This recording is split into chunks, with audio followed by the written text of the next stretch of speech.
संतान तो हो गई है, एक की जगह 9 हो गई है, अब हमको जाना चाहिए, हम जंगल में जाके तप करेंगे। माता देवहूति बोली महाराज अब 9 बेटियां हैं तो बेटियों की विवाह की जिम्मेदारी भी तो आपको निभानी चाहिए कि नहीं, और फिर बेटियों का विवाह हो जाएगा तो भैया मेरे को भी बुढ़ापे का कोई सहारा होवे, तो एक पुत्र और हो जाता महाराज। आप तो जाने जहान हैं, आप चाहें तो क्या नहीं कर सकते हैं। तभी जाकर के पुत्र की बात सुनकर के करदम जी को याद आया, अरे भगवान ने मेरे को वरदान दिया था कि वे पुत्र बन करके आएंगे। तो करदम जी जंगल जाने से रुक गए और तब भगवान माता देवहूति के गर्भ से साक्षात भगवान के ही रूप कपिल भगवान का अवतरण हुआ। बोले कपिल जी महाराज की। कपिल भगवान को देख करके करदम ऋषि का खुशी से फूले नहीं समाये महाराज। सुंदर आभूषणों से श्रृंगार किया महात्मा कपिल जी का, भगवान कपिल का, और फूल आदि वैजंती मालाओं से माला अर्पण करी, चरण वंदना भगवान की स्तुति करी और सो हाथ जोड़ करके जाने लगे। तभी ब्रह्म जी पधराए। ब्रह्म जी बोले, करदम ऋषि ने स्वागत किया। बोले पितामह कैसे आना हुआ? बोले आपके पास में 9 बेटी, अपने पास में 9 बेटे। ऋषि 9 बेटे, एक तो वही हुए थे, 10 ऋषि पैदा हुए थे मन से ब्रह्म जी के। तो बोले एक तो करदम ही थे और बचे 9। तो बोले अपने पास 9 बेटे, आपके पास में 9 बेटी, और वही जंगल में मंगल हो गया।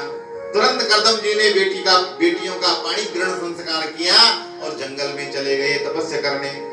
इधर से माता देवहूति कपिल मुनि अपने पुत्र के पास में बैठ गई और बैठ करके हाथ जोड़ करके कपिल भगवान से प्रार्थना करती है, पुत्र असार खल संसारो, ये संसार असार है, यहाँ सुख की आशा करते हुए दुख के सूल चुभते रहते हैं, कैसे वैराग्य होगा। कपिल मुनि ने ऐसा शास्त्र, ऐसा ज्ञान का वर्णन किया, उसको आज भी सांख्य शास्त्र कहते हैं। सांख्य शास्त्र का बड़ा ही दिव्य अलौकिक ज्ञान दिया है। ऐसे ज्ञान से परम पवित्र मन होकर के वैरागिनी माता देवहूति ने कपिल मुनि समुद्र के किनारे जाकर के भगवान के भजन करने के लिए चले गए और माता देवहूति वहीं पर जो है तो नदी रूप में, जल रूप में परिणित हो गई और नदी रूप में बहने लगी। बोलिए देवहूति मैया की जय। अनेक प्रकार की जो है तो सुखदेव जी बड़ी रसीली कथा राजा परीक्षित को सुना रहे हैं।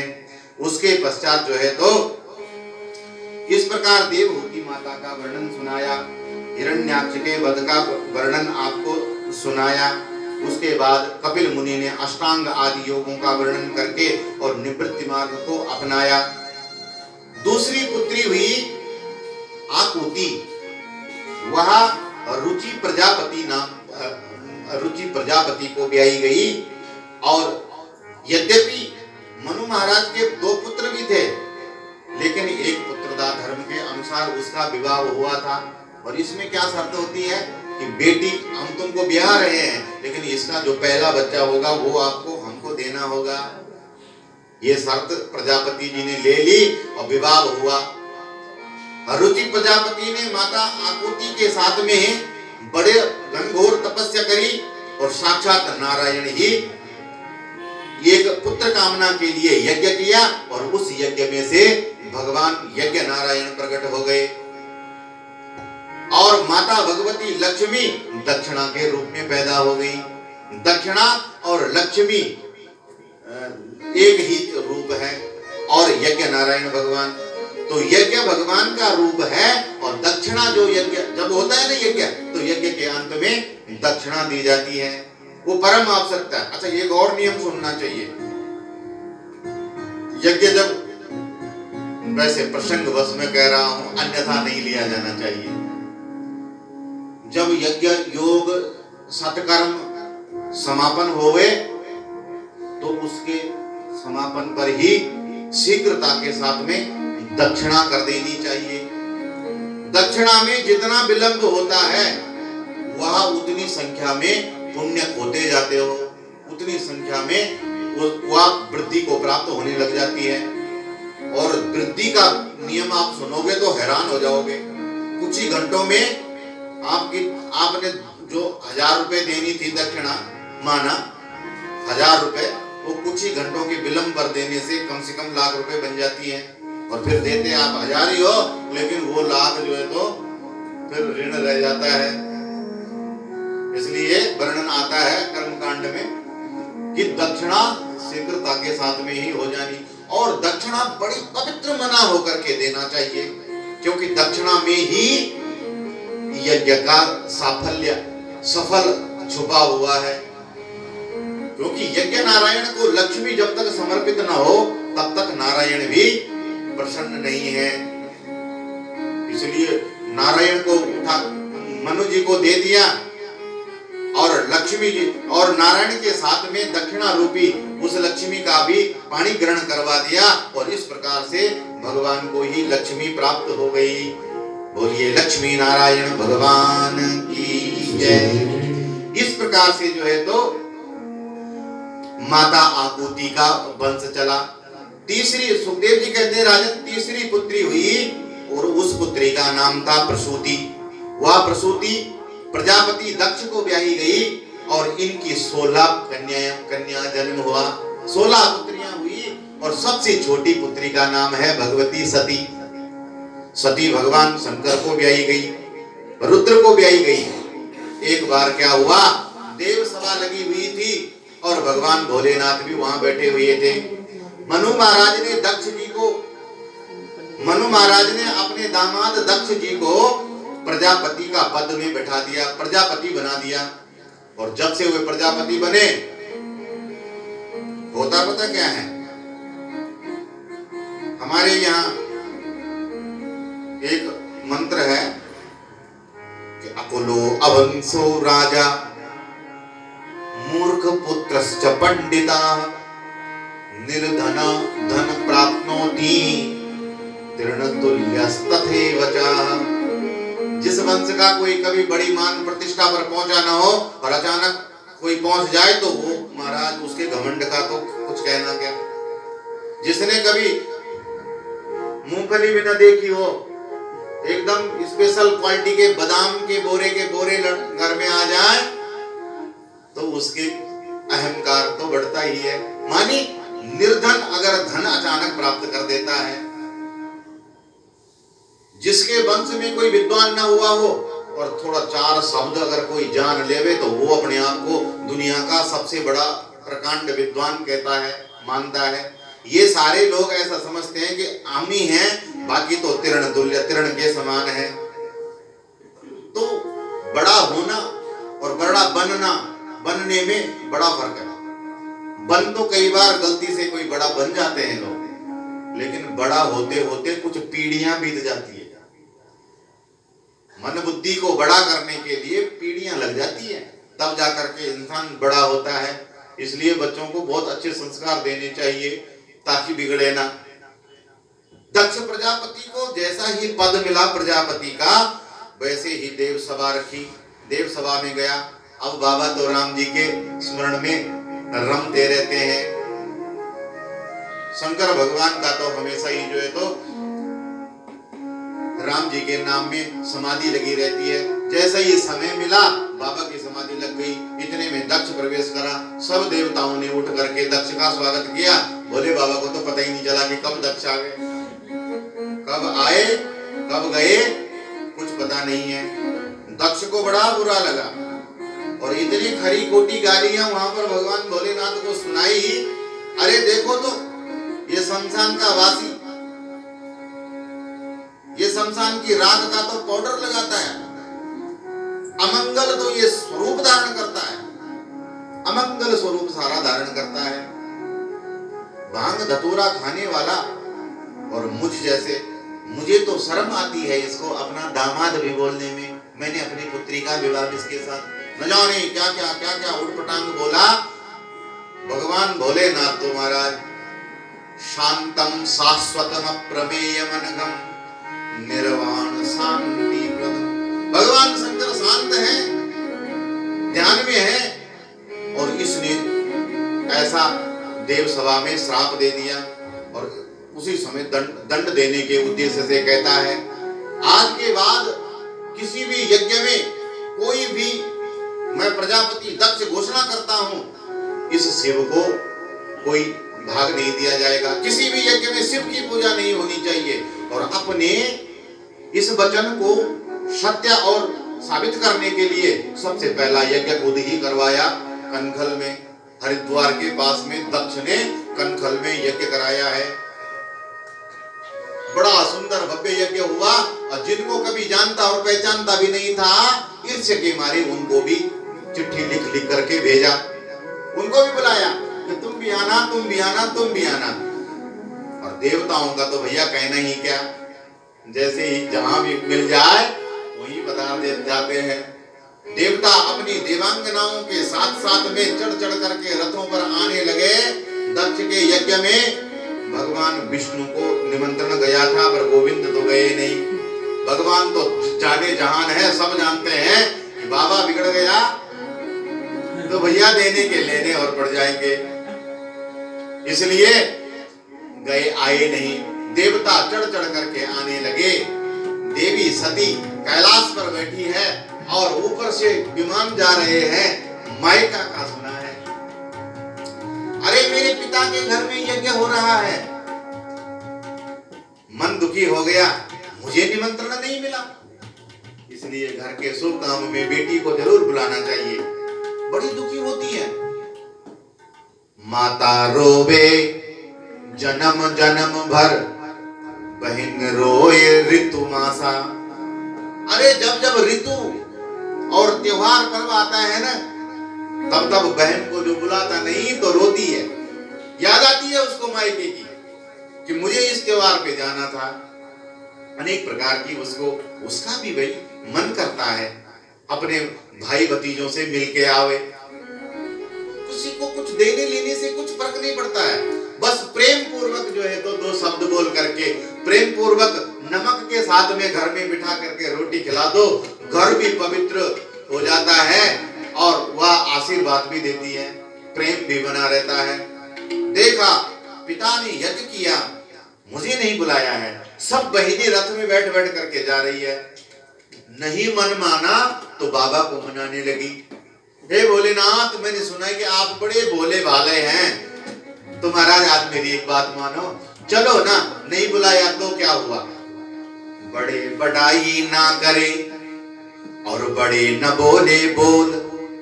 अरे रही मन हीरा कब कभे, लाख टका है मोल।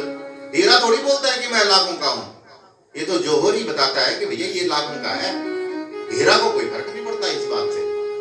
तो चलो ना भोलेनाथ, नहीं बुलाया तो नहीं बुलाया। भगवान शिव बोले, देवी जहां बिना बुलाए जहां पर जाते हैं वहां अनिष्ट होता है। और भगवान तो जानते हैं कि हम अपन जब शिव रूप में है तब तो शांत है, लेकिन रुद्र कब बन जाए और कब तीसरी आंख खुल जाए भैया, उसका बड़ा खतरा रहता है। वो तीसरी आंख जैसे ही खुले, आजकल कार्तिक मातम में देख रहे हो, इंद्र ने थोड़ा सा उदंडगिरी कर दी थी, सो तीसरी आंख खुल गई, एक तेज निकला, बृहस्पति ने बचा दिया। पंडित जी तो बचाने के काम आते हैं ना, जब भी आ गए महाराज महाराज महाराज बाबा जी बचाओ, ये इंद्र है, और तो जाकर समुद्र में फेंक दिया तो जलंधर पैदा हो गया। वो जलंधर ने जो उधम मचाया भैया क्या कहना। भगवान शंकर को ही युद्ध में उतरना पड़ा और अपने हाथों से जलंधर का वध करना पड़ा। इसलिए तीसरी नेत्र का बड़ा खतरा रहता है। बाबा मना करे, देवी न माने, और भगवान शंकर का भी आज मन पिघला है और कहा कि अगर आपका मन नहीं मानता है भगवती देवी तो आप जाके आ जाओ। नंदी आदि प्रमुख गणों को साथ में भेजा है। माता को मन की मायके की उत्कंठा इतनी जागी है कि भोलेनाथ को छोड़ करके ही आ गई। देखो जीवन में शिव के बिना कल्याण नहीं हो सकता है, ये बात तो मन में बिठा दो। ये तो वेद वेदांतों का शिव शब्द का मतलब ही अर्थ ही कल्याण होता है। शिवम कल्याणम करोति, शिव के बिना कल्याण की कल्पना कर ही नहीं सकते हैं। देखो आचार्य लोगों ने कैसे श्रद्धा पूर्वक मंडप का निर्माण किया हुआ है? इसके देखो इसके चारों कोडों में ईशाने ब्रह्मणे नमः, ब्रह्म जी का कलश रखा हुआ है, दूसरा विष्णु जी का कलश है, रुद्र भगवान का कलश है, इस प्रकार से, और इंद्र देव का कलश है। इस प्रकार से कलशों का स्थापना की गई है। ये वहां पर जो उन मंडपों पर उन भगवान देवताओं का अधिकार है, उनको हिस्सा दिया गया है, स्थान दिया गया है। शिव को जहां स्थान नहीं मिलता है वहां कल्याण नहीं हो सकता है। माता भी सती शिव को छोड़ करके आई है, इसलिए कल्याण नहीं है, यह यात्रा भी मंगलमय होने वाली नहीं है। और दक्ष का तो कहना ही क्या, दक्ष तो औरों को भी शिव कल्याण नहीं होने देता है। माता आई, और माँ तो भले थोड़ा सा प्रेम पूर्वक मिली, लेकिन बहनें तो भैया, बहनें पहले तो आपस में बातें कर रही थी कि देखो देखो उनको जो है तो कार्ड, चिट्ठी, निमंत्रण पत्र भेजा ही नहीं गया, देखो देखो है। जैसे ही आई तो देखा, अरे ये तो आ गई, तो जाकर के वैसे ही वहां पर अपमानित करने के लिए और सांसारिक भाषा का शब्दों का फेर देखो। कहती है कि अरे तूने बहुत बढ़िया किया बहन, बहुत अच्छा किया तूने, नहीं दिया निमंत्रण तो क्या बात, तो क्या हुआ, नहीं दिया निमंत्रण तो क्या हुआ, तूने अच्छा किया तो आ गई। अरे पिता के घर में आने में कोई निमंत्रण थोड़ी देखता है, अच्छा किया तो आ गई, नहीं दिया, हमने सुना है कि तेरे को पिताजी ने निमंत्रण नहीं दिया। एक्चुअल में वो कहना तो वही चाहती है कि तेरे को निमंत्रण नहीं दिया है तो बिना निमंत्रण के ही आई है। हम तो देखो कितने लाडले हैं, हमको तो निमंत्रण मिला है। दक्ष ने तो बात भी नहीं करी, प्रेम पूर्वक हंस करके अभिवादन भी स्वीकार नहीं किया, तब भी माता सती अपमान का घूंट पी गई। लेकिन जब यज्ञ कुंड में शिव का अंश नहीं देखा, शिव का भाग नहीं देखा, तो एक पत्नी अपने पति का अपमान कभी भी सहन नहीं कर सकती है। बड़े क्रोध में रौद्राणी रूप माता सती ने धारण किया, आंखों से अग्नि, क्रोधाग्नि जलने लगी और दक्ष को संबोधित करते हुए कहने लगी, अरे मूर्ख दक्ष, मुझे घृणा आती है इस शरीर से पे भी कि मैंने ये शरीर तुझ द्वारा प्राप्त है, इस शरीर का संबंध तेरे से है, तूने शिव का अपमान किया है, तेरा कभी कल्याण नहीं हो सकता है। और जो शिव का कल्याण अपमान करे उससे संबंध का ये शरीर मैं रखना भी नहीं चाहती हूँ। माता सती ने एक क्षण में अग्निकुंड में ही छलांग लगा दी और उस दक्ष के द्वारा प्रदत्त उस देह का परित्याग कर दिया। मन से सती शिव के पास पहुंच गई। सती का ऐसा यह घटना देख करके रुद्र के नंदी आदि प्रमुख गणों से रहा नहीं गया और गणों ने उधम मचाना जो प्रारंभ किया। अब तो भैया नंदी जब हुंकार मारने लगा सो दक्ष का मंडप, यज्ञ का मंडप डोला, मानो कि भूकंप आ गया होगा। कुछ गण तो जा करके कैलाश पर्वत पर शंकर भगवान को सारा वृतांत सुना डाले। जैसे ही शंकर भगवान को वृतांत सुनाया है, बाबा ने रुद्र का रूप धारण किया है।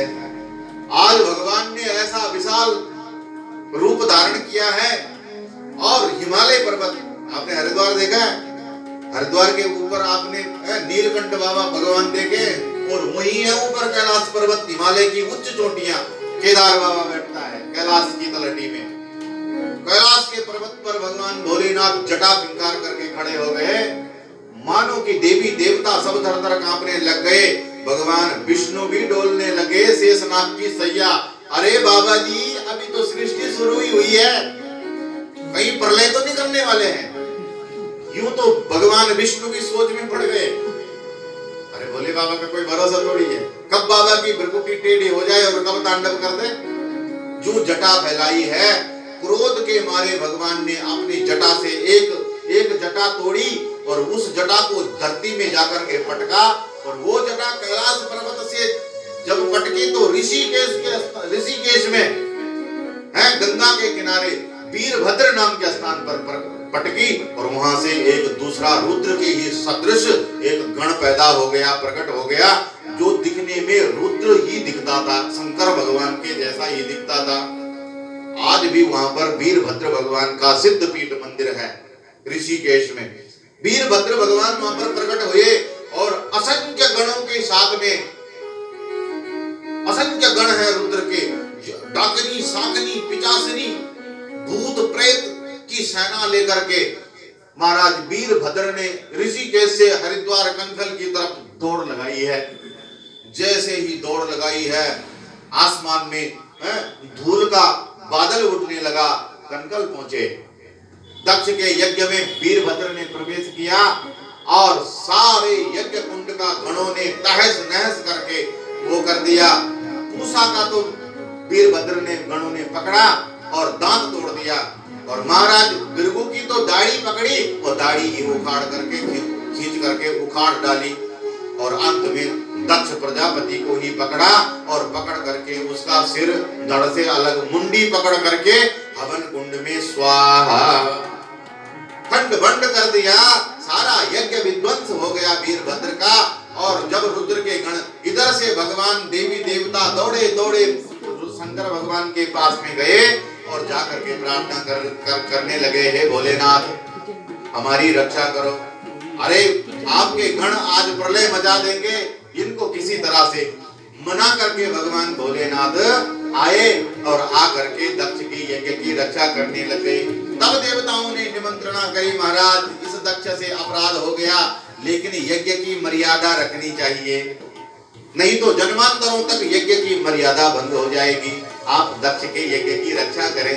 भगवान भोलेनाथ शांत हो गए और जा करके बकरे का सिर ले आए और दक्ष के धड़ के ऊपर रख करके भगवान ने जो अमृत संजीवनी मंत्र का किया अनुसंधान और दक्ष को जीवित कर दिया। अब बकरे का सिर, क्योंकि बोले ये जो है तो मैं इसको मैं का बड़ा अभिमान था, इसलिए बकरे का ही सिर रख दिया कि बकरा भी मैं करता रहता है ना, और अभिमान रूपी बकरा मैं कब कसाई के घर कत्ल हो जाता है पता ही नहीं चलता है।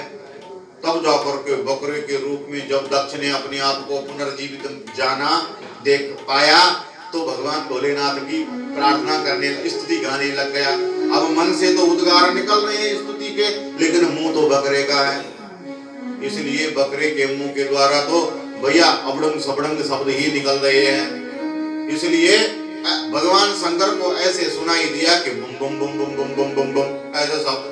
तब से आज भी साहब जितने भी भक्त हैं भगवान भोलेनाथ का पूजन के पश्चात में गाल बजा करके बम बम बम बम बम बम बोले करते हैं। ये करना चाहिए, बोले इससे भगवान शंकर बड़े शीघ्र प्रसन्न हो जाते, बहुत प्रसन्न हो जाते हैं। क्यों?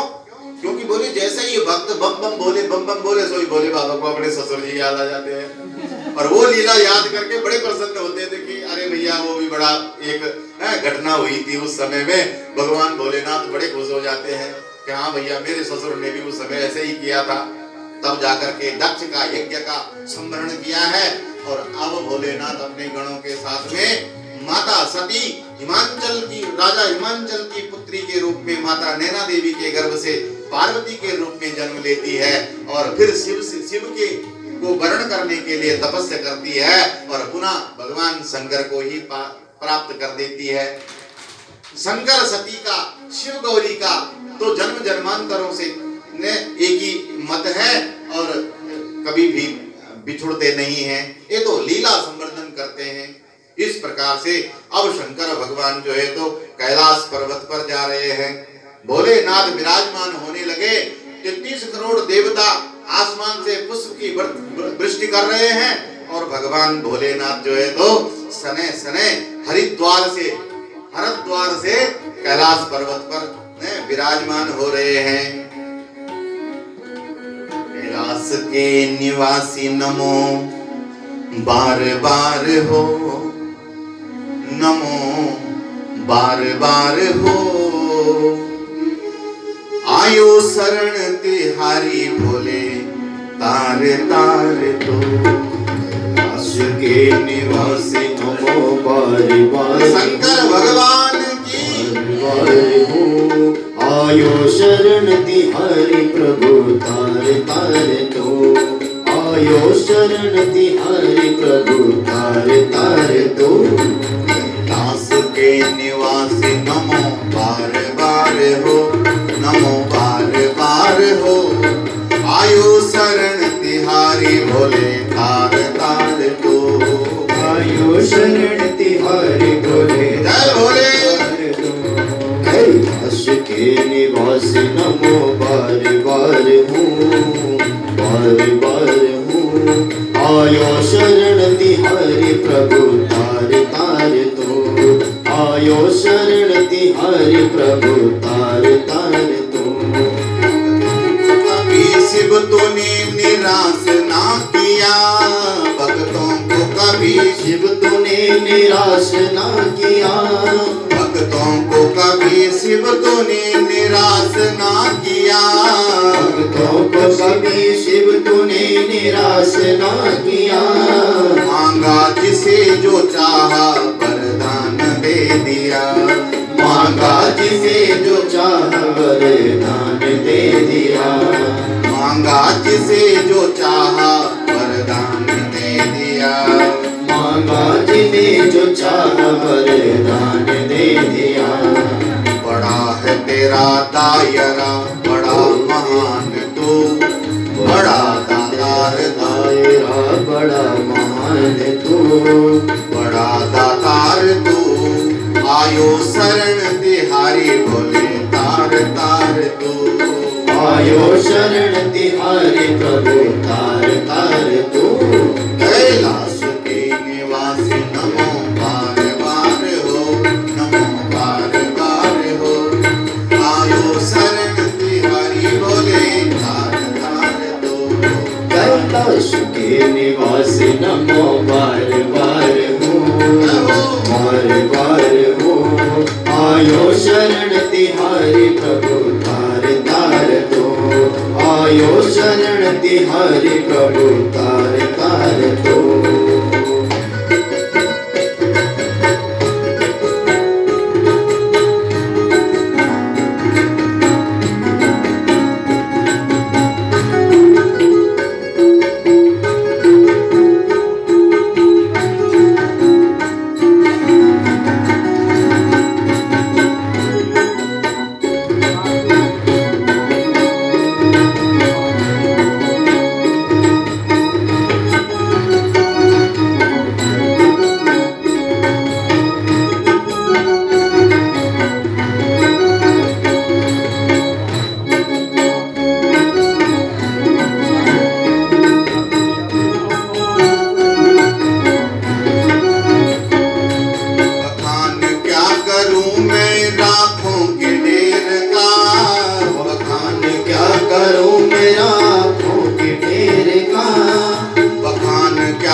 क्या करूं मैं आँखों के ढेर का। लपटी बभूत में है खजाना कुबेर का, बबूटी बभूत में है खजाना कुबेर का। लिपटी बभूत में है खजाना कुबेर का, लिपटी बभूत में है खजाना कुबेर का। है गंगाधार मुक्ति द्वार, गंगाधार मुक्ति द्वार। ओंकार तू, ओंकार तू। आयो शरण तिहारी भोले तार तार, आयो शरण तिहारी प्रभु तार तार तो। कैलाश के निवास नमो बार बार हूँ, बार बार हूँ।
शंभु तेरे दान से, बस गए त्रिलोक शंभु तेरे दान से, बस गए त्रिलोक शंभु तेरे दान से, बस गए त्रिलोक शंभु तेरे दान से।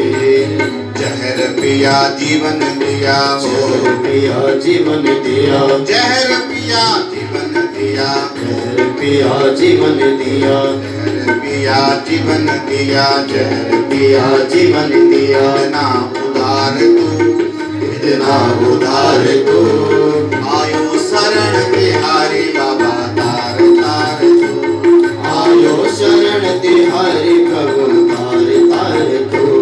कैलाश के निवासी शंभो बार बार हो, कैलाश के निवासी शंभु बार बार हो, बार बार हो।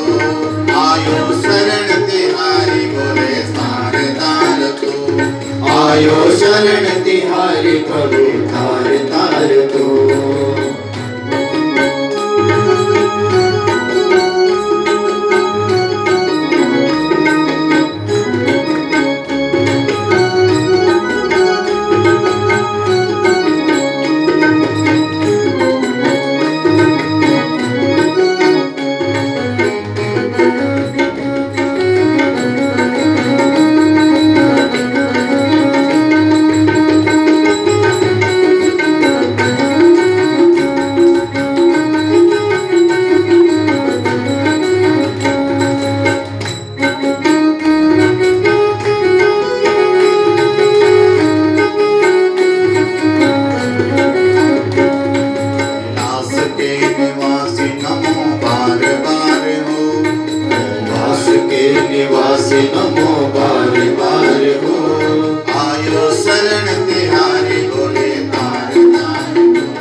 पुत्रियों का वर्णन सुखदेव जी महाराज ने सुनाया।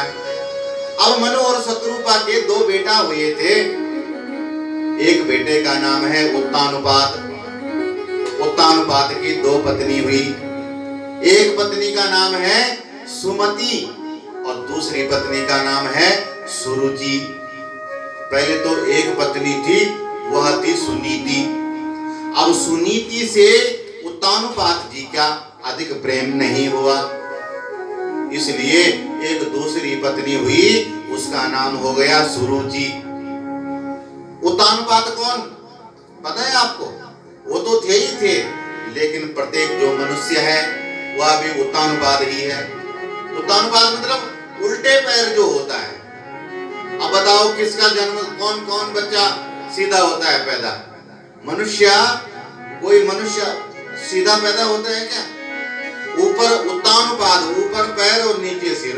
तो माँ के गर्भ में सब ऐसे ही होते हैं और ऐसे ही जन्म लेते हैं। सिर नीचे और पैर ऊपर, मानी मनुष्य मात्र उत्तानुपात है। और पत्नी कौन? बोले बुद्धि। यह हमारी बुद्धि ही पत्नी है। और बुद्धि दो प्रकार की होती है, एक होती है सुनीति और एक होती है सुरुचि। सुनीति कहते हैं नीति पर चलने के लिए, नीति नियम के हिसाब से चलने के लिए, और सुरुचि कहते हैं अपने रुचि के हिसाब से चलने के लिए। और अधिकतर उत्तानुपातों की, सब उत्तानुपातों की सुरुचि से ही प्रेम है। सुनीति पर कौन चलता है? बिरला ही व्यक्ति नीति को मानता है, बाकी तो प्रिय तो और रुचि ही लगती है। अब जैसा चाहे वैसा हो जाता तो बहुत बढ़िया बात थी। अरे भैया ऐसा ठीक नहीं है, ये विधि विधान और नीति के खिलाफ है। फिर भी मन में आता है, अरे आजकल महाराज कौन नीति नियम के हिसाब से चलता है? अरे आजकल तो सब ऐसा ही ठीक है भैया। इसलिए रुचि पर ही सबकी प्रीति है। उत्तानुपात की भी प्रिय पत्नी सुरुचि ही है। अब सुनीति का एक पुत्र हुआ, उसका नाम ध्रुव है। सुनीति का बेटा हुआ ध्रुव और सुरुचि का बेटा हुआ उत्तम। ध्रुव मानी सत्य, ध्रुव मानी सत्य और उत्तम मानी अच्छा। तो हमारी जो बुद्धि है, जो नीति है, वो ये कहती है, नीति नाम की जो बुद्धि है वो ये कहती है कि भैया सही होना चाहिए, सत्य होना चाहिए। और रुचि कहती है कि सत्य सत्य का कोई मतलब नहीं, पर उत्तम होना चाहिए, सबसे बढ़िया होना चाहिए। रुचि तो यही कहती है। और नीति कहती है कि नहीं। अब देखो ना, किसी को कोई रोग लग गया या कोई बात है तो भैया दवा तो कौड़ी ही होती है, लेकिन डॉक्टर कहता है कि नहीं भैया लेनी तो तुम्हें यही पड़ेगी, भैया ठीक तो इसी से होगे। कड़वा है, काढ़ा है, लेकिन ये काढ़ा ही तुम्हें आरोग्य बनाएगा। लेकिन रुचि क्या कहती है कि नहीं नहीं, ऐसा कड़वा गुड़वा मुझे नहीं पीना, कोई बढ़िया बढ़िया मीठा मीठा रसीला रसगुल्ला मुझे खाने को मिले तो वही ठीक है। इसलिए सुरुचि का उत्तम हुआ और सुनीति का ध्रुव हुआ। एक बार बालक गण खेल रहे थे, खेलते खेलते जो है तो बच्चों ने ध्रुव को बताया, अरे ध्रुव तुझे पता है तेरा पिता जो है तो राजा है, चक्रवर्ती सम्राट है। सब बच्चे अपने अपने पिता की बात करते। ध्रुव जी को जो है तो मन में होता, बच्चों को तो होता ही है कि भैया मुझे भी अपने पिता की गोद मिले, मेरा पिताजी भी हमें लाड लडावे, प्यार करे। ध्रुव जी को तो पता ही नहीं है कि पिता है कौन।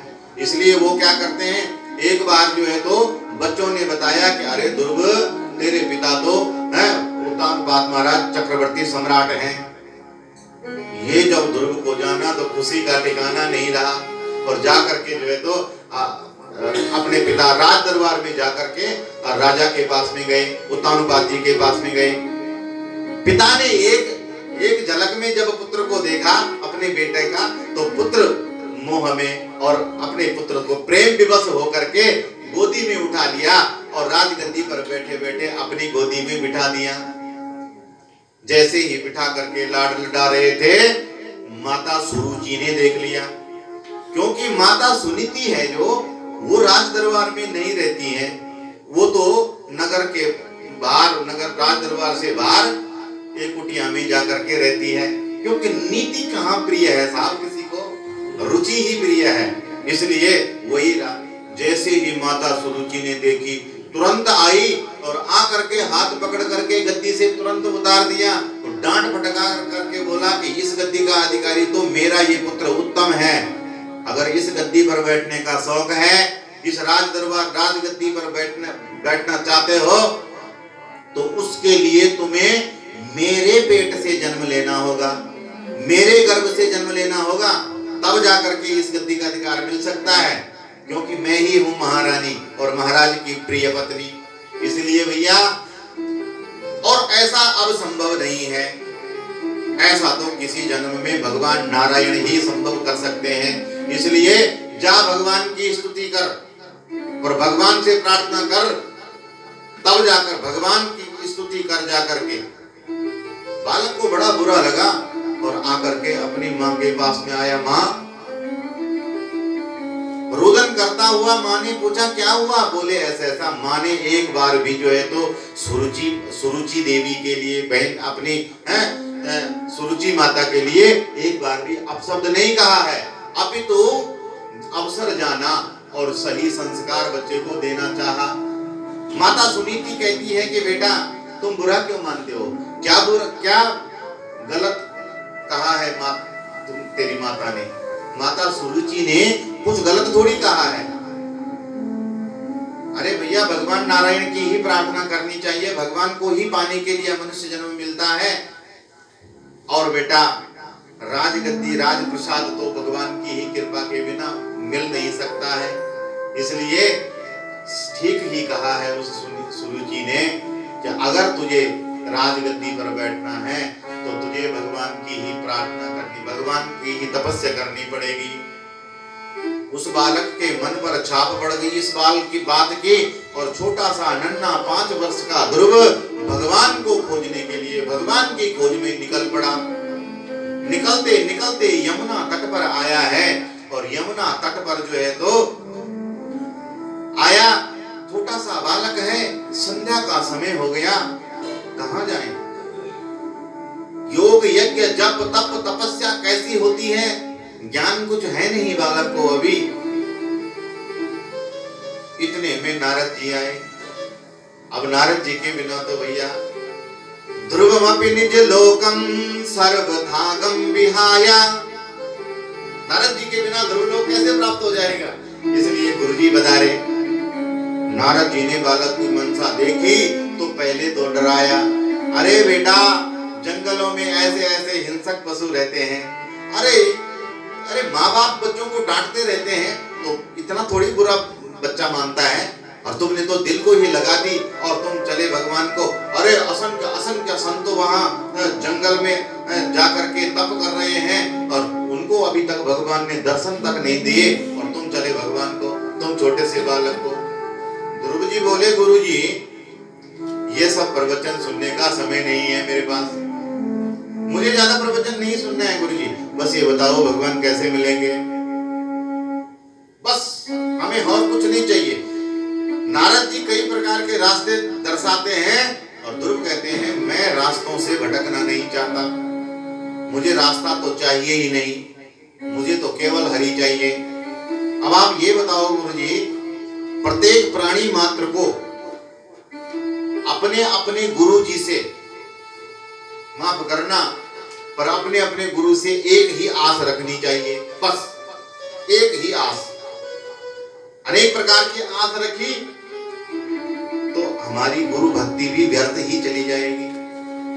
एक ही आस रखनी चाहिए कि गुरुदेव बस कृपा करो, ऐसी करुणा करो प्रभु कि गोविंद से प्रेम हो जाए, भगवान से मिलन हो जाए, यह जीवन सफल हो जाए, इस मनुष्य जीवन का लक्ष्य प्राप्त हो जाए। हरि परमात्मा हमें कैसे मिले, बस हमें वो रास्ता बताइए। बाकी फालतू के सब आडंबर है, सब श्रम मात्र ही केवल और केवल। इसलिए ध्रुव जी कहते हैं, गुरु जी आप तो हमें जो है तो ये बताओ कि भगवान मिलेंगे कैसे, बस बाकी मुझे कुछ नहीं चाहिए। नारद जी ने जब अच्छी तरह से परीक्षा ली और पाया कि यह क्षत्रिय बालक बड़ा हठी है, धन्य है इन क्षत्रियों का बल, इन क्षत्रिय बालकों का तेज। देखो ये 5 वर्ष की उम्र में भी इसमें भगवान भगवत प्राप्ति की इतनी लालसा है। 12 अक्षर मंत्र का जप मंत्र दे दिया नारद जी ने कि जाओ बेटा इस 12 अक्षर मंत्र का जप करना और अवश्य तुम्हें परमात्मा की प्राप्ति होगी। ध्रुव जी 12 अक्षर मंत्र लेकर के और यमुना तट पर जाकर के और जंगल में बैठ करके भगवान का स्मरण करने लग गए।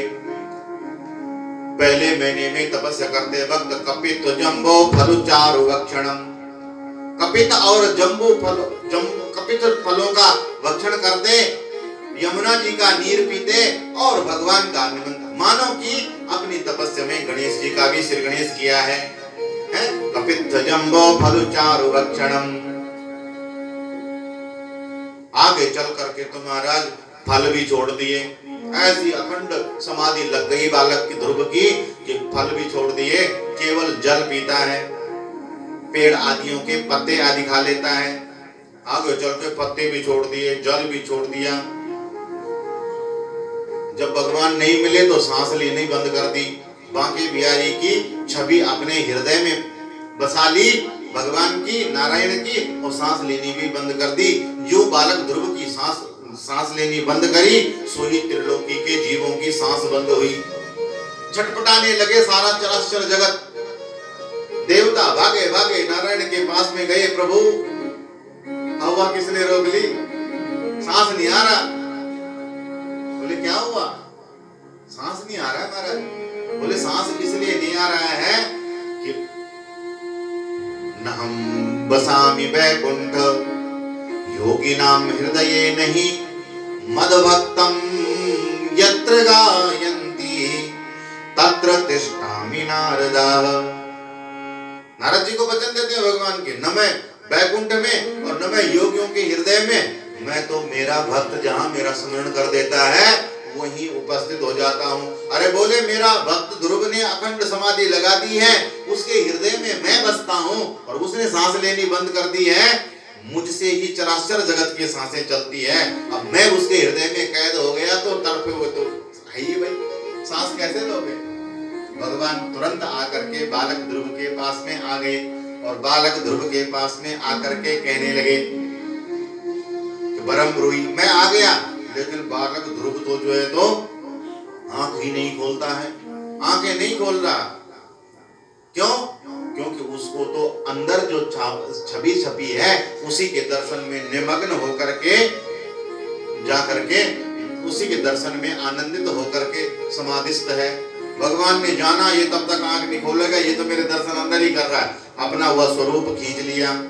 बालक ध्रुव की छटपटाहट बड़ी, नेत्र खोले, सामने चतुर्भुज नारायण खड़े हैं। बोलिए लक्ष्मी नारायण भगवान की जय। बालक छोटा सा है, अभी इतना ज्ञान है नहीं, स्तुति कुछ करना नहीं जानता है। भगवान ने शंख कपोलों पर छुआया, सो ही वेद वेदांतों का प्रांगत हो गया और दिव्य श्लोकों से भगवान की स्तुति गाई। ये जीवन है तेरे हवाले, प्रभु इसे पल पल तू ही संभाले। मेरा जीवन है तेरे हवाले, प्रभु इसे पल पल तू ही संभाले। मेरा जीवन है तेरे हवाले, प्रभु इसे पल पल तू ही संभाले। मेरा जीवन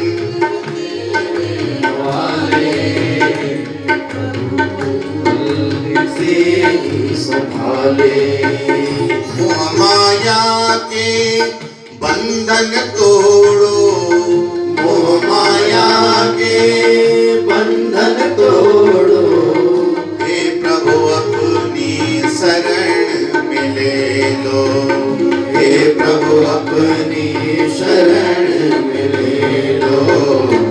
इस पापी को बचा लो, इस पापी को अपना लो। प्रभु इसे पल पल तू ही संभाले, इसे पल पल तू ही संभाले। मेरा जीवन है तेरे हवाले, मेरा जीवन है तेरे हवाले। प्रभु इसे पल पल तू ही संभाले, प्रभु इसे पल पल तू ही संभाले। ये जीवन हरि तुमसे पाया, ये जीवन हरि तुमसे पाया। ये जीवन प्रभु तुमसे पाया। ये जीवन प्रभु तुमसे पाया। सब तेरे हैं कोई ना पराया, सब तेरे हैं कोई ना पराया। सब तेरे हैं कोई ना पराया। सब तेरे हैं कोई ना पराया। अपना लो ओ मुरली वाले, अपना लो ओ मुरली वाले।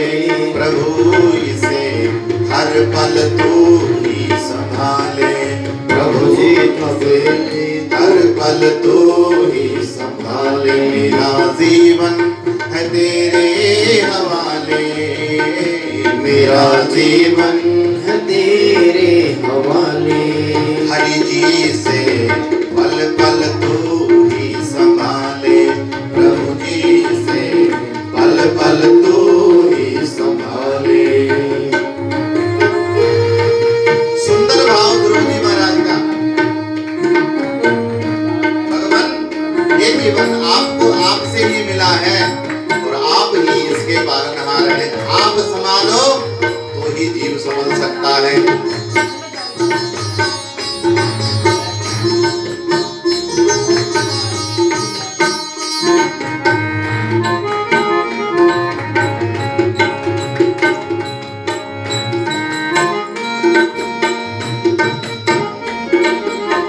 भव सागर में जीवन नैया, भव सागर में जीवन नैया, भव सागर में जीवन नैया, भव सागर में जीवन नैया, डोल रही है तू ही है खिवैया, डोल रही है तू ही है खिवैया। नैया आके तो नैया आके पार लगा ले, नैया आगे तू पार लगा ले, प्रभु इसे हर पल तू ही संभाले, प्रभु इसे हर पल तू ही संभाले। मेरा जीवन है तेरे हवाले, मेरा जीवन है तेरे हवाले, प्रभु इसे हर पल तू ही संभाले, प्रभु इसे हर पल तू ही संभाले।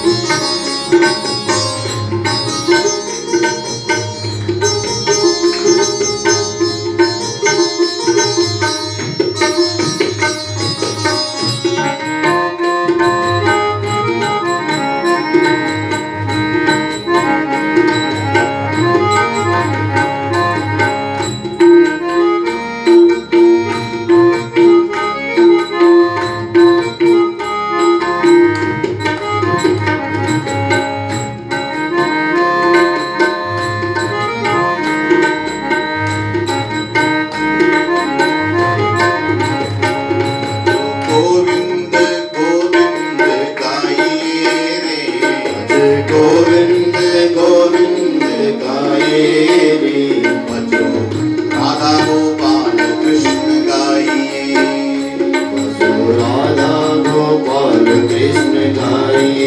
गोविंद गोविंद गाइए रे, गोविंद गोविंद गाए रे, गोपाल गोविंद गाए रे, गोविंद गोविंद गाइए रे, भजो राधा गोपाल कृष्ण गाइए, भजो गोविंद गोविंद गाए रे, भजो गोपाल गोविंद गाए रे, गोविंद गोविंद गाइए रे, भजो राधा गोपाल कृष्ण गाइए, गोविंद गोविंद गाए रे, राधा गोपाल गोविंद गाए रे, गिरधारी गिरधारी गाइए रे, गिरधारी गिरधारी गाए रे, भजो गोविंद कृष्ण गाइए, भजो राधा गोपाल कृष्ण गाए गोविंद गोविंद गाइए रे, भजो राधा गोपाल कृष्ण गाइए, गोविंद गोविंद गाए रे, राधा गोपाल गोविंद गाए रे, गोविंद गोपाल गाइए रे, भजो गोविंद गोपाल गाइए रे, भजो गोविंद गोपाल गाइए रे, भजो गोविंद गोपाल गाइए रे। राधा कृष्ण भगवान की। ध्रुव जी की स्तुति सुनकर के भगवान ने कहा वरदान मांगो। बालक ध्रुव कहता है आपको पा करके कुछ बाकी नहीं रह जाता है। भगवान बोले नहीं, घर से चलते वक्त मन में कामना तो जरूर थी। हम कहते हैं कि जाओ आप राज्य करो, 36,000 वर्ष तक राज्य करो, उसके पश्चात में तुम विमान में बैठ करके ध्रुव लोक को जाओगे। आपके लिए जो है तो ध्रुव लोक का निर्माण हम किए हैं, आपको ध्रुव लोक दिया। भगवान ने ध्रुव को ध्रुव लोक दिया। ध्रुव जी महाराज घर आए तो माता सुनीति, सुरुचि और पिता उत्तानपाद जी ने आगे आकर के पुत्र का स्वागत किया। मैंने कहा था ना, सारा नगर और राज्य आकर के और अनेक प्रकार के शंख और घंटियों के साथ में और पुष्प वृष्टि करते हुए ध्रुव जी का स्वागत करते हैं। क्योंकि जा पर कृपा राम की होए, ता पर कृपा करम सब कोई। सबकी कृपा हो गई। फिर तो ध्रुव जी ने राज्य किया।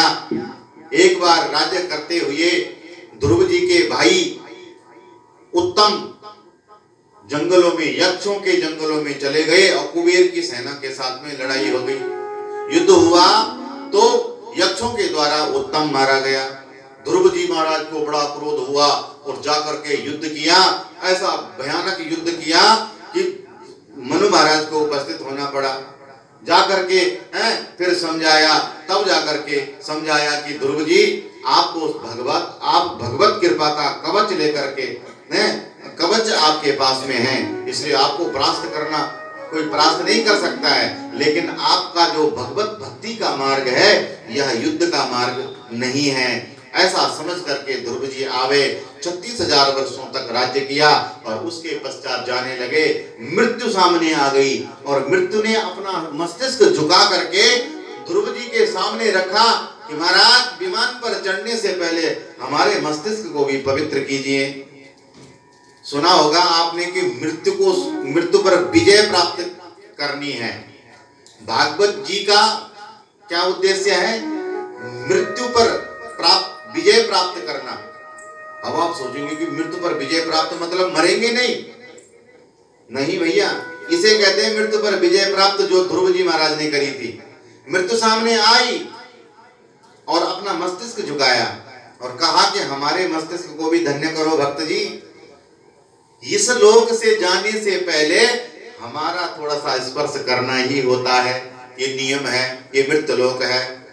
ध्रुव जी ने मृत्यु के मस्तिष्क पर कदम रख करके विमान में बैठे और ध्रुव लोक को जाने लगे। सो ही चिंता हुई, मेरी माता और मेरी माता सुरुचि कहाँ है? उनको छोड़ करके मैं जाना नहीं चाहता, क्योंकि उस माता के एक वचन ने ही मुझे आज इस लायक बनाया था। तभी देवदूतों ने दिखाया कि देखो आपकी माता का विमान तो आगे आपसे भी आगे आगे चल रहा है। इस प्रकार से ध्रुव जी महाराज का मोक्ष हुआ और ध्रुव लोक की प्राप्ति हो गई। इसी वंश में फिर ध्रुव जी महाराज का वंश आगे चलने लग गया और आगे चल करके इसी वंश में जो है तो राजा अग्निग्न हुआ और उनके वंश में जाकर के आगे राजा अंग हुआ। अंग का बेन हुआ। यह बेन नाम का राजा बड़ा ही दुष्ट निकल गया। ये प्रजा को सताने लग गया, भगवान और संतों का वैरी हो गया और इसने योग यज्ञ आदि सब धर्मों को बंद कर दिया और ये कहता है कि हम ही हैं तुम्हारे पालनहार। अरे हम राजा हैं और हम ही सारी प्रजा का पालन करते हैं, भरण पोषण करते हैं। इसलिए अब विष्णु का पूजन नहीं, यज्ञ करना है तो हमारा ही कीजिए, पूजन करना है तो हमारा कीजिए। अब हवन में विष्णवे नमः स्वाहा ऐसा नहीं चलेगा। आप क्या करना? बैनाय नमः स्वाहा, हम हैं अब भगवान तुम्हारे। ये बड़ा ही ऐसा नीति में चल पड़ा। संतों ने बार बार आकर के समझाया, ब्राह्मणों ने शिक्षा दी, महाराज राजा धर्म का रूप होता है, राजा को अधर्म नीति पर नहीं चलना चाहिए। जब से राजा धर्म निरपेक्ष हुए तभी से कलयुग आया, तभी से तो आया जब से राजा लोग धर्म निरपेक्ष हुए। हमारा कोई धर्म ही नहीं है। धर्म निरपेक्ष का मतलब तो ये हुआ कि राजा का कोई धर्म ही नहीं है, हम सापेक्ष तो है ही नहीं। तो जब तुम्हारा धर्म ही नहीं है तो जहां धर्म नहीं होता वहां कौन होता है? अधर्म। अरे जिस खेत में तुम फसल नहीं बोओगे उस खेत में क्या झाड़ी नहीं जमेगी? घास फूस तो भैया खुद ही उगाएगी। इसलिए राज धर्म होना चाहिए था। धर्म पर चलने की शिक्षा दी, ब्राह्मणों ने माना नहीं। उठपटांग बातें ब्राह्मणों को बोलने लग गया सो ब्राह्मणों को क्रोध आ गया। अब गुस्सा तो पंडितों के नाक पे रखा होता है ना, थोड़ा सा कुछ बोल दो, थोड़ा सा कुछ जजमान अज्ञानता के बस में कर देवे। कुछ जजमान तो जानबूझ के करते हैं, लेकिन कुछ जजमान अज्ञानता से भी कर देवे। सो पंडित जी बोल, और 4 अक्षर ज्यादा पढ़ा हुआ पंडित, 4 उसके तो ज्यादा ही क्रोध है, गुस्सा तो ज्यादा ही है। ब्राह्मणों पे देखने को मिलता है, बहुत क्रोधित हुए और अपनी सामर्थ्य का परिचय देते हुए हुंकार शब्द भरा और एक हुंकार मार करके वही बेन राजा हुंकार से ही मूर्छित होकर के धरती पर गिर पड़ा और प्राण पखेरु उड़ गए। और तब जाकर के समझ में आई ब्राह्मणों को कि अरे बाप भैया, हमने तो क्रोध में आकर के ये कर तो दिया, पर अब राजा कौन, अब राजगद्दी पर किसको बिठाएं? प्रजा में बहुत थे, लेकिन ये जो वंश है, इस वंश के जो पूर्व राजाओं का संस्कार है वो कहां से लाएंगे? इसलिए इसी वंश का कोई राजा होना चाहिए, क्योंकि इन्हीं में ये संस्कार हैं, यही गो ब्राह्मण संतों के हितकारी हैं। इसलिए राजा बेन का मंथन, शरीर का मंथन किया। सो महाराज एक काला कलूटा सा पुरुष प्रकट हुआ, बोलने लगा, छोटा सा नाटा सा बोलने लगा। सोई ब्राह्मणों ने कहा अरे शोभा नहीं दे रहा है, निषाद, निषाद माने बैठ जा। सो महाराज वही निषाद जाति हुई, वो जाकर के उनका वंश आगे निषाद चला।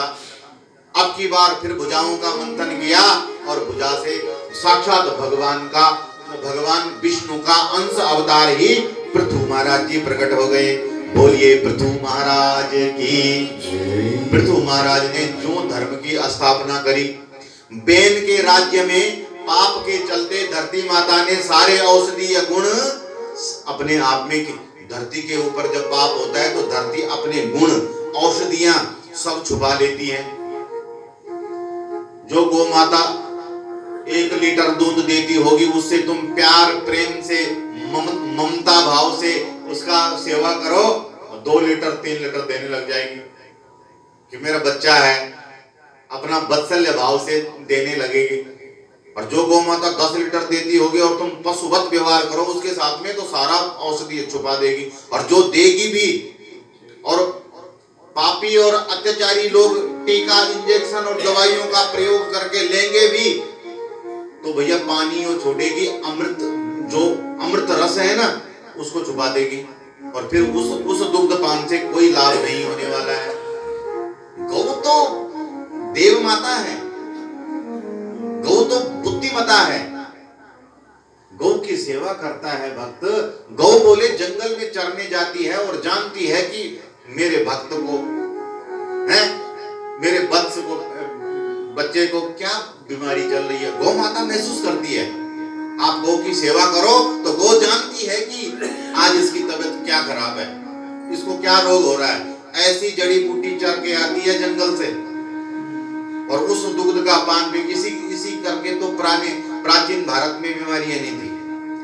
ऐसा कौन घर होता था प्राचीन भारत में जिसमें गौ नहीं होती थी, और वो भी भारतीय नस्ल की शुद्ध देसी गौ होती थी।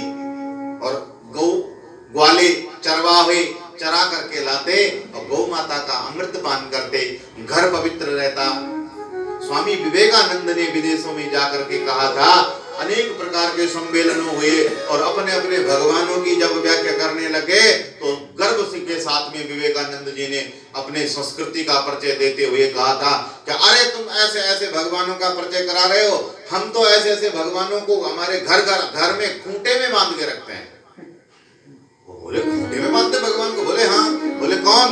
बोले प्रत्येक घर जाओ आप भारत में, जिस घर जाओगे पहले तुम्हें हमने गेट पे द्वार पर ही खूंटा में, ऐसे तुम्हारे जैसे देवी देवताओं से लाख गुना देवी देवता हमने बांध, सारे भगवान बांध रखे हैं। बोले महाराज बांध रखे? बोले हाँ, प्रत्येक घर में गौ है और गौ सर्वदेवमयी है, सारी देवी देवता गौ में वास करते हैं और हम द्वार पर खूंटे में बांध के रखते हैं, तब सेवा करते हैं। ये हमारी भारत की परंपरा है, ये हमारे देश का गौरव था। अब जाकर के भोग बाद में पढ़ करके क्या क्या उटपटांग कार्यक्रम चल रहे हैं, महाराज क्या कहें। इसलिए पृथु महाराज जैसे ही धर्म अवतार हुआ, वैसे ही गौ के पीछे पड़े। गौ को बोला भद्रे, तुमने सारे औषधि जो गुण हमारी प्रजा के लिए क्यों छुपा दिए, वो लेके आओ। गौ ने, पृथ्वी ने गौ का रूप धारण किया और कहने लगी, महाराज बहन के अत्याचार से मेरे ऊपर भार बढ़ गया था, अब आप जो है तो आप सारी औषधियों का दोहन करो। जैसे पृथ्वी महाराज ने अनेक प्रकार के जीवों को, मुख्य पात्रों को बछड़ा बनाया और सारी औषधियां, वनस्पतियां और सब कुछ चराचर जगत में पृथ्वी पर जो कुछ दिखाई पड़ता है सब दोह लिया। आज पृथ्वी महाराज ने अश्वमेघ यज्ञ किया और बहुत विशाल यज्ञ में भगवान यज्ञ कुंड से साक्षात दर्शन देने को प्रकट हुए। वरदान मांगो महाराज तुमसे, धर्मात्मा महाराज मैं बड़ा प्रसन्न हूँ पृथ्वी आपकी तपस्या से, वरदान मांगो। वो पृथ्वी कहते हैं अगर कुछ देना ही चाहते हो तो 1000 कान दे दो। भगवान बोले अच्छे थोड़ी लगोगे, अरे भैया एक शरीर में 1000 कान चिपका दोगे तो कैसे लगेगा, कान ही कान, कान ही कान। तात्पर्य क्या है? तात्पर्य ये है कि ये जो कान है इनमें 1000 कानों के श्रवण शक्ति मुझे दो। क्या करोगे इतने कान का? बोले आपकी कथा गुणानुवादों को सुन करके मेरे ये 2 कान कम पड़ जाते हैं। मैं चाहता हूं कि मैं निरंतर आपका ही कथा श्रवण करता रहूं, गुणानुवादों का, लीला चरित्रों का श्रवण करता रहूं। इसलिए भगवान ने वरदान दिया। पृथ्वी महाराज कहने लगे महाराज मुझे यह सारा राजपाट नहीं चाहिए, क्योंकि मैं भजन करना, आपकी कथा सुनना चाहता हूँ। क्योंकि यह सब जो है तो होता है जब तो ममत्व आता है, अहम आ जाता है और अपना अधिकार व्यक्ति समझता है। इसलिए मैं अपना चराचर राज्य आपको समर्पित करता हूँ। पृथ्वी महाराज ने भगवान के चरणों में राजपाट की चाबी सौंप दी। भगवान बोले हम क्या करेंगे? बोले महाराज और मैं आपको क्या दे सकता हूँ, यही कुछ जो कुछ मेरे पास में है ये सब तुम्हारा ही तो है, जो कुछ है सब तेरा ही है। तन मन धन सब कुछ है तेरा, स्वामी सब कुछ है तेरा, तेरा तुझको अर्पण, तेरा तुझको समर्पण, क्या लागे मेरा। जय जय जगदीश हरे। हे जगदीश्वर परमात्मा तेरा तुझको अर्पण, मेरा तो कुछ है ही नहीं, ये तन मन धन राज्य सब तुम्हारा है। भगवान बोले तो ठीक है हमने लिया, अब ऐसा काम करो कि ये संपत्ति सारी हुई हमारी, हमको दिया, अब हमारी नौकरी करो। चाबी वापस फिर तो महाराज को पकड़ा दी। बोले अब तुम हमारी नौकरी करो, ये संपत्ति सब हमारी है, तुम वो हमारे रखे हुए नौकर हो, बस हमारी संपत्ति को आप चला रहे हो, ये इस भाव से राजपाट करो, कभी अहंकार नहीं आएगा। प्रत्येक मनुष्य को यह गुण ही अपनाना चाहिए, तभी जाकर के मैं ममत्व का भाव, मेरा भाव, मैंने किया ये भाव मिटाने के लिए यह परम उपदेश है कि यह जो चराचर जो भी अपने पास है ये सब परमात्मा का ही है। हमें तो भगवान ने पात्र समझा इसलिए प्रदान किया है, बस उसका सदुपयोग करो और उसमें ये देखो कि प्रभु ये सब है तो तुम्हारा, मुझे तो आपने जुम्बरी दी है, सेवा दी है, तो मैं आपकी वस्तु समझ करके इसका सदुपयोग कर रहा हूँ। इससे एक तो मैंने किया